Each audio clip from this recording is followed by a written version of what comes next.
Portion sizes have generally increased over the last few decades, leading to a general portion distortion. This means our perception of what a portion should look like can lead us to overeating certain foods that can lead to weight gain or poor health.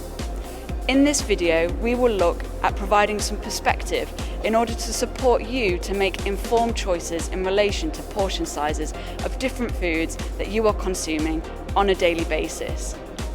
So, the easiest way to achieve this is to use your hand. So for example, if you had a portion sauce, one serving fits in the palm of your hand. For example, eggs, meat, oily fish, beans and lentils will fit in the palm of your hand, and that would be one serving. For carbohydrates, one closed hand or a fist is a good visual guide. So for example, a potato, rice serving or pasta, this would all be one serving also.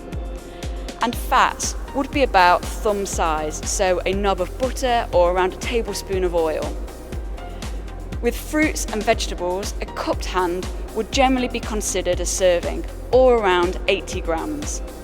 So if you're preparing a meal, take a look at the portion sizes you're consuming and consider if they fit with the hand guide recommendations. Alternatively, many supermarkets now sell the portion plates that divide your plate using visuals to help you put together better proportions of each food type.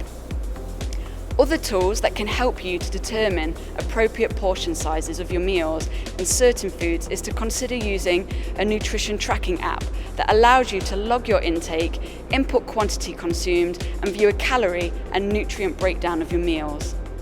While this form of food logging isn't necessarily for everyone, it can be a great educational tool for better understanding what nutrients make up your food and the quantities that work for you and your goals.